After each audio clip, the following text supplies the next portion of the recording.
and we welcome you to our historic bridal show.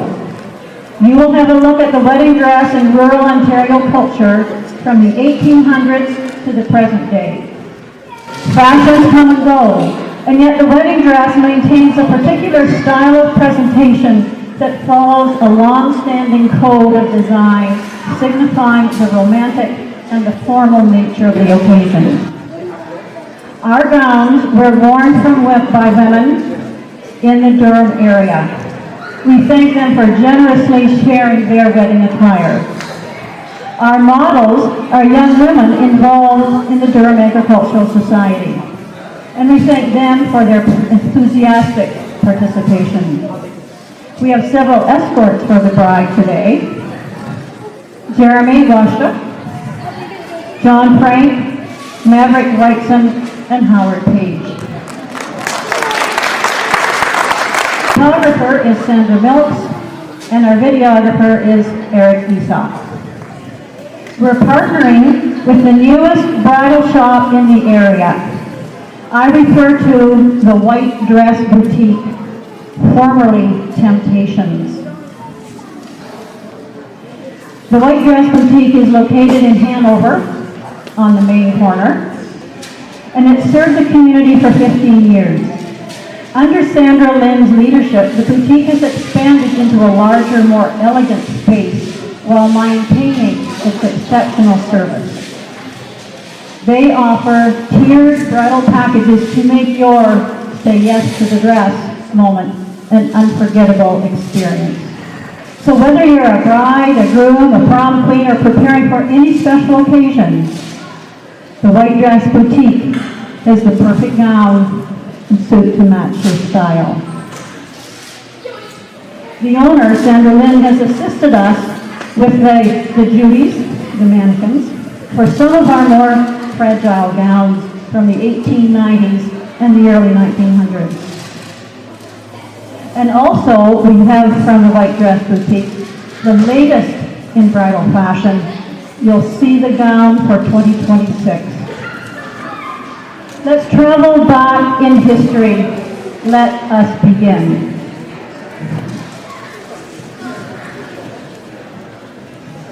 This gown was worn by Lizzie Ferguson when they were wont to say in 1899. Her nuptials were celebrated with Moses Donnelly.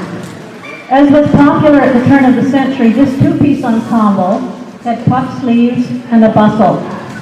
We didn't bustle it today, but it's got a bustle. It's a rich brown velvet, fully lined and trimmed with cream-colored silk, lace, and ribbon. And the silk panels flowed down the bodice with a bow detail at the back. My grandmother, when she married Alec Calder, my grandfather, on April the 8th in 1903. This bridal attire is typical of the turn of the century and is similar to the previous one in that it's a two-piece with puff sleeves and also a bustle. The size is also similar. The waist on the skirt is 22 inches. Read it and read. The fabric is a near sheer muslin. The bodice back has tiny tucks and lace, while the front is ruffled. The keyhole opening at the neck is fastened with the original gold knot brooch that she wore. And the necklace that she wore wouldn't go around my neck. It's tiny. The hem is a series of ruffles, 3 in the front and flowing to 7 in the back that held the bustle up. Thank you, Jeremy. And our next one is Edith Cartwright's dress. And this wedding dress was worn by Edith Cartwright on January 1919 when she married Alfred Tolton. The bodice is the only part of the dress that we have with us. And the bodice is quite intricate with the hand-sewn pearl buttons at the neck and a V-shaped lace insert. Under the modesty piece is attached a lace camisole. The long sleeves are full and then snug at the wrist. We see only the bodice, as I say, because Edith used her skirt to make memory pieces for her granddaughters and daughters. So she sliced it up, and each of her girls got a memory of her wedding. Her shoes were of fine kid leather with rosette on the top and very pointed toes and very tiny feet. This dress was worn by Mary Russell when she became the bride of John Spence in December of 1928. And it's typical of the flapper style of the 20s with a short, swingy little skirt. The écrou chiffon skirt is tiered at the back, while the front is cut on a curve to form pseudo pleats that fall from the bodice. The velvet bodice has a plunging V insert of chiffon, and the chiffon scarf at the shoulder was held in place by a Scottish brooch. The bride wore a multi-layered floor-length veil edged in white lace, and the lace veil was used by a granddaughter-in-law for her wedding veil, which is, I think, a common tradition. This lace sheath gown was worn by my mother, Ellen Lamont, when she married George Calder on June 17, 1938. Brides were a little more modest in the 30s, with a high neckline and long sleeves. 90 self-covered satin buttons lined the front from neckline to floor. And they were just buttons, there was no zipper underneath them. The lily point sleeves also have self-covered buttons. And there is a self-belt and turned-up collar. The headpiece is a tiara style with little seed beads and flowers. It doesn't want to sit up today. Thank you, Jeremy.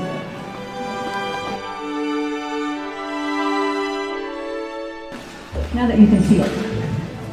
This slender sheath gown is of cream-colored silk. Self-covered buttons accent the gathered bodice. Annie Kosakowski wore this classically elegant creation for her marriage to John Pavelski on October 24 of 1939. Annie is Marilyn Reback's mother, and I'm sure most of you know Marilyn. And this is Maya Simpson modeling this today for us. Thank you, Maya.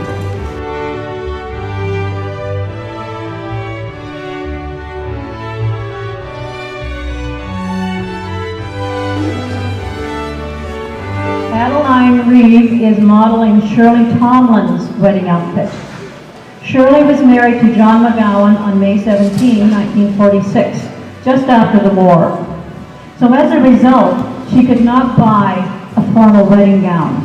She purchased instead what is called a dinner dress. The dress has floral applique at the basque waistline and a slightly gathered bodice. She wore her mother's veil,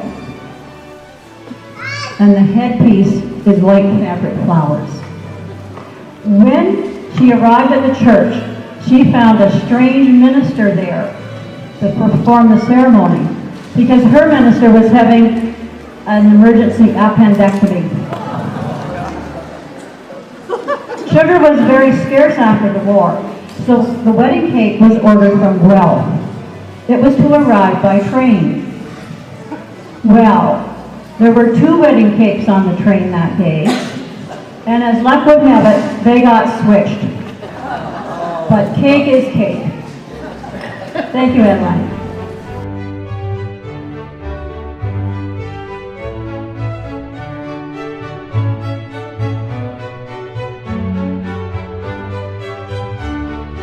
The gown we are seeing now was worn by B. Scott when she married Lloyd Wilton on July 5 of 1953. B designed her gown of frosted organza over white taffeta with a scalloped V-neck. The organza is embossed with leaves, which is a favorite of B's. The original lily point sleeves that were there were removed for this show and converted into gauntlets.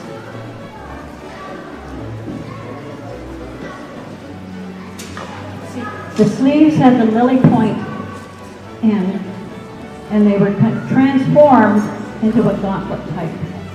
The fabric was purchased and made at Ethel's dress shop in Toronto at a cost of $45, pillbox hat included.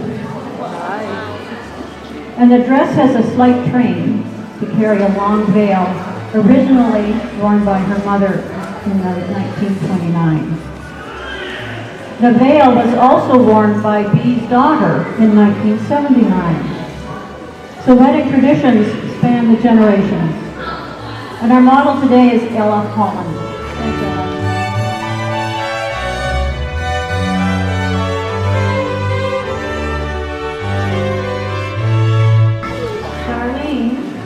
Darlene bought her dress and headpiece at Ray's Ladies Wear in Owen Sound. The lace gown has shorter sleeves and a bouffant skirt with a scalloped hem edge. Sequins and beads accent the neckline. And the headpiece is a tiara style. It's a veil mid-length. Now, not many men I have found keep their wedding suits. But Graham has his wedding suit and has worn it before for fashion shows. Graham bought his suit at Saunders Men Wear in Durham. And he chose a black suit because his 1958 Plymouth was black. He chose a red tie to match the interior of the car, and the white socks matched the white walls on the tires. Darlene and Graham Hasty were married on July 4, 1959. Thank you, Darlene. Eleanor Crowe wore this ankle-length ivory gown for her marriage to Murray McEachern on June 25, 1960. The cream-colored dress has an overlay of lace with beading at the neckline. A built-in crinoline gives it a soft, bouffant look. The sleeves are 3/4 length. Eleanor purchased her dress in Chicago for the sum of $75. Her daughter, Marg Eklund, who is accompanying her mother's dress, wore it for her wedding in 1985. And this year, 2025, would have been Eleanor and Murray's 65th anniversary. Thank you.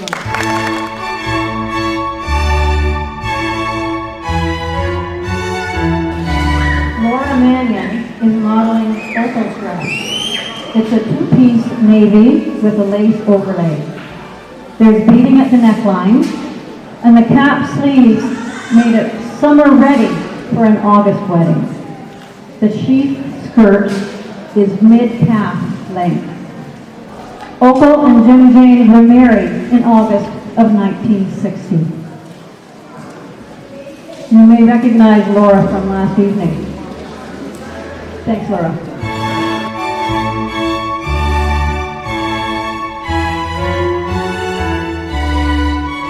Our next wedding attire is the dress worn by Marilyn Pavelski when she married Art Rivest on June 4, 1966. This gown is a pot de foie with lace overlay. The A-line skirt falls from an empire waist, the sleeves are 3/4, and the coat, which extends to the train, features bows on the shoulders. Marilyn used layers of her wedding veil to create her daughter's first communion veils. So this is a borrow. Marilyn's daughter-in-law, Jocelyn Rivest, is modeling this gown today. Thank you, Jocelyn.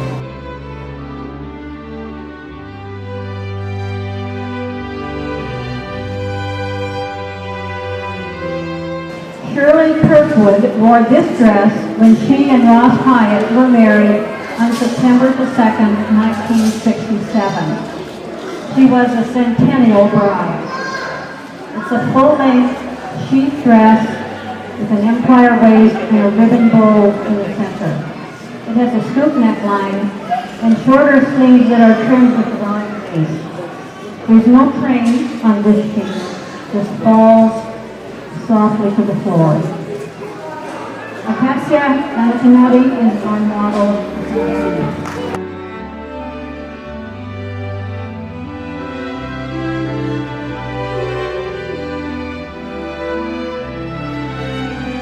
Mary Mannion is modeling her mother's wedding dress.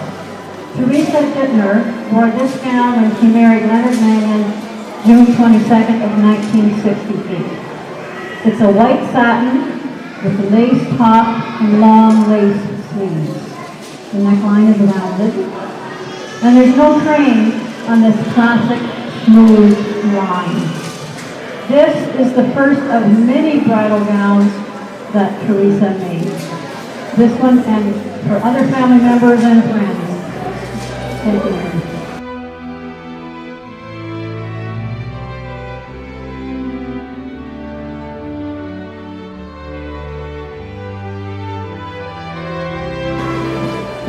Audrey Mannion is modeling the wedding dress worn by Mark Robson when she said "I do" next to Dave Crowder on November 20, 1971. It's a classic chic dress with 31 hand-covered buttons down the back. It has long sleeves, a boat neckline, satin, and the bodice features a lace overlay. This gown was handcrafted by one of Durham's premier dressmakers, Elsie Kelly Hansen. Thanks a lot.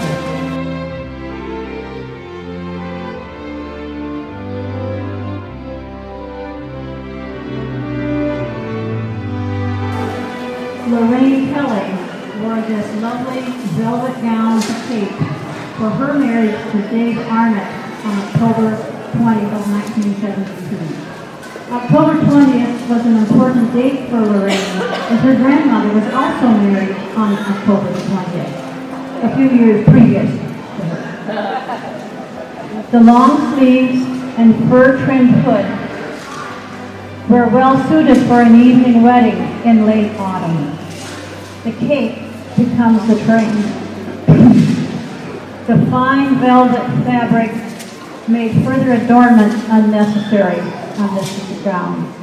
Lucy Esau is modeling Lorraine's gown today. Thank you, Lucy.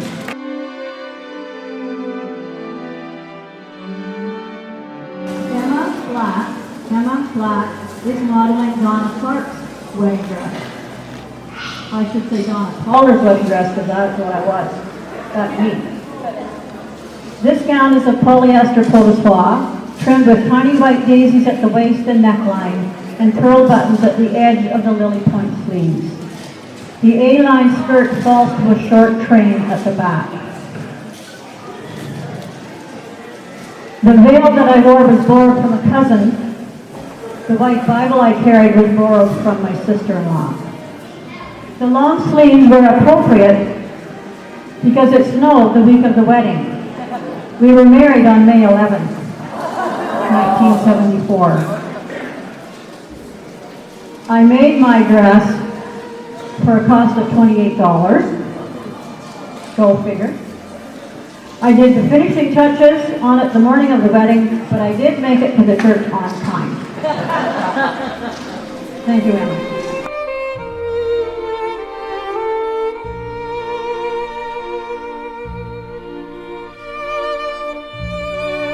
Jennifer Morrison wore this gown on August the 11th, 1979, when she was wed to Brian Lang. There's a three-tiered flounce on the skirt bottom, and the fillet and neckline flows onto the shoulders to create little cap sleeves. Daisies applique the bodice, and the train is edged with the frill as well.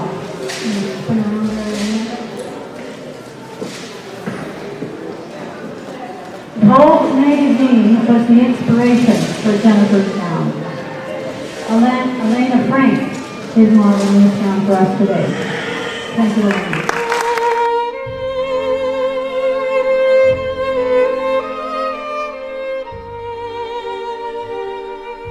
Bella Esau is our model for this gown. Martha Fowler wore it on her wedding on May 10th in 1980. Martha's father, if any of you know him, was ever cost conscious. He thought she should just rent a dress. But she and her mother said, no! Martha did wear her mother's wedding shoes from the model over there. Her gown is a softly gathered skirt that falls to a train at the back. And there's a lace applique on the bodice, full bodice, and down the sleeves. Thank you, Bella.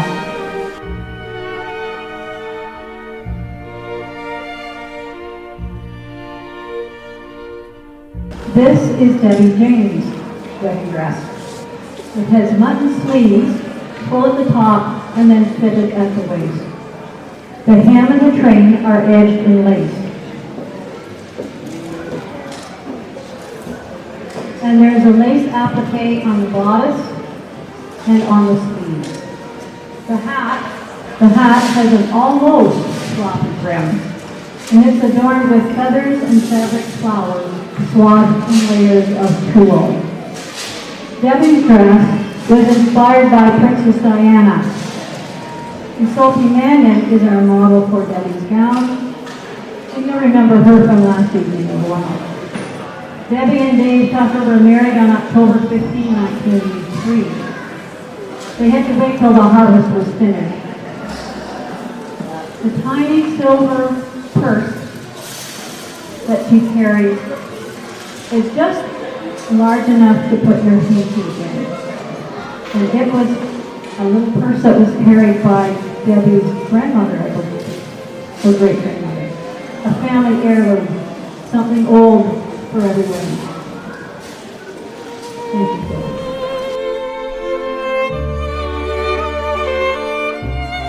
This is the dress that Wendy Houghton wore on July 18th when she married Alan McConnell. This was in 1987. And Brielle Button is modeling this birthday. The satin gown has an extended waistline and short puffed sleeves. The round neckline features a scalloped edge and shift-leaf lace. It's also embroidered with seed pearls in a rose design on the front bodice. The full skirt falls to a chapel train, shifted lace at the hemline. Wedding styles in the late 80s took on a more flashy, flamboyant look with the shimmer of silk and beads and puffing. Thank you.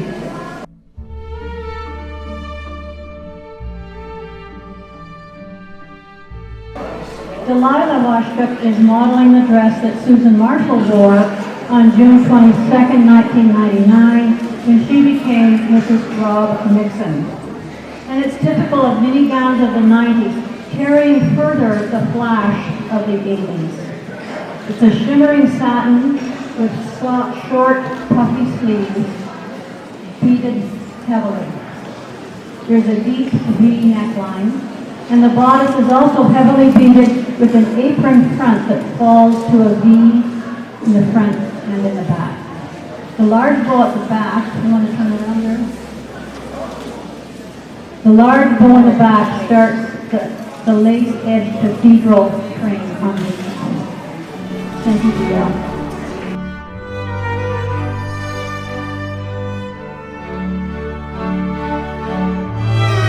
This gown was worn by Nancy Marshall on May 20, 1995, when she and Doug Wilton were married. Like her sisters, Nancy's is of shimmering satin with a sequin-edged cathedral train featuring a large applique at the center of the train. The bodice, sleeves, and skirt front have extravagant beadwork with tucks and lace. The open back, you want to turn around there? The open back has a bow detail at the neck and at the waist that complements the bow that's holding the veil. Priya Ortman is modeling Nancy's gown today. Thank you for that.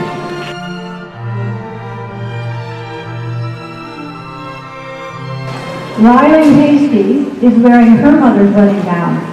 Brenda and Scott Hasty were married on August 23, 1997. This skirt has puffed shoulders with an elbow-length sleeve. It's satin with lace and pearl detailing on the bodice and at the back waistline. The train has pearl and lace detailing throughout, as well as the lace trim.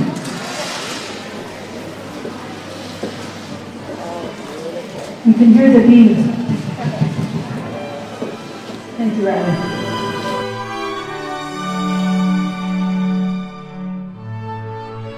Sarah Jeck is wearing her mother's wedding gown. Janice Brooks wore it when she and Matthew were married November 27th of 1999. This gown again carries through the extravagance of the 90s. It has short off-the-shoulder sleeves with a bow and beads. The fitted bodice has a fast waistline and is adorned with beaded floral motifs. The skirt is slightly full from a crinoline that falls then to a wide train that carries the same application heel. Thank you, Sarah.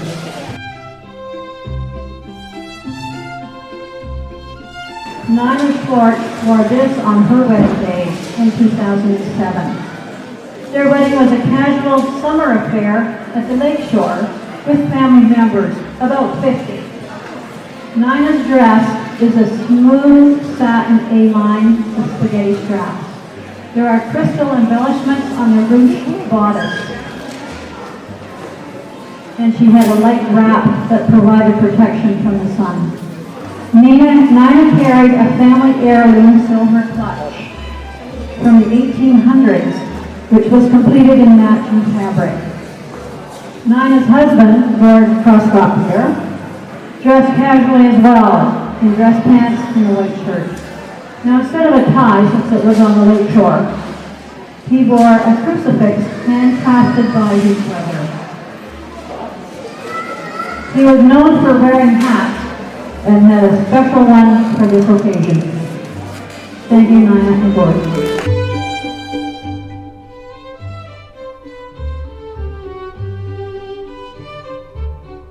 Cheryl Anderson chose this 40s look cocktail dress for her intimate home wedding on February 27, 2009 with Derek Cooper. It's a mid-calf length, sleeveless, and the V-neckline has a full corsage on the left shoulder. The diagonal panels on the bodice front with the wraparound skirt edged with a wide flounce gives it a bouncy look. Cheryl's grandmothers each made a wedding cake as special gifts to the couple. Georgia Eichmann is modeling this dress today. Thank you, Georgia.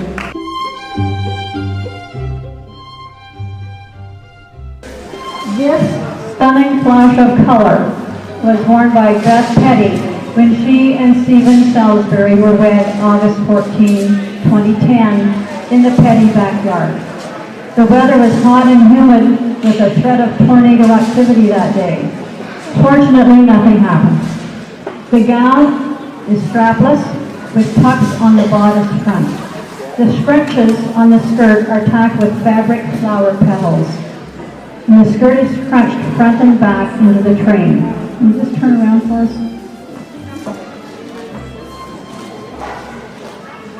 The back features a lace-up closure. To go with this outfit, Stephen wore a white jacket, and it was just a ticket for pictures with his black classic car. Our model today for Beth's gown is Abina Anakanati.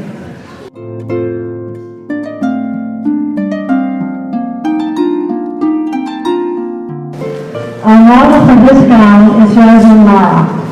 This is the gown her mother wore when she married William Lara in June of 2013.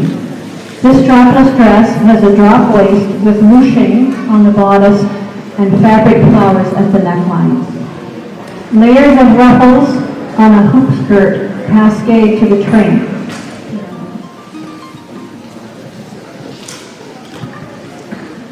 And the veil is edged with lace as well. This is a long cathedral veil. This gown has a definite Latin feel, I think. Thank you, Yasmin.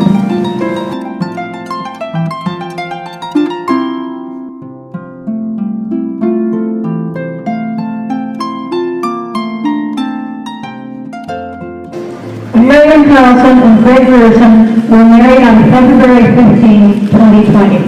Sweethearts Weekend. Marion is wearing her full-length sleeveless dress in burgundy chiffon with a three-quarter sleeve jacket. Sparkly pink threading shimmers through the dress, bodice, and jacket. And Fred is wearing his gray suit with matching tie. Thank you.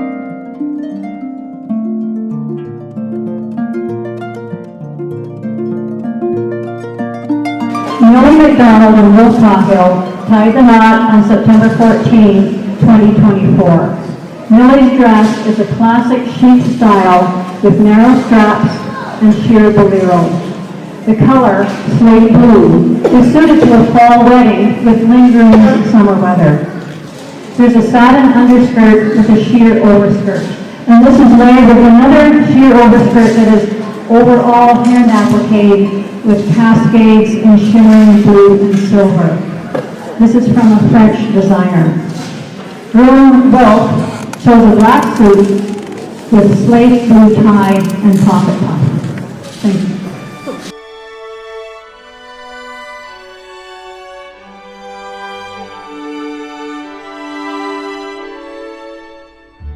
Carissa is wearing a designer dress from Justin Alexander's Sincerity collection.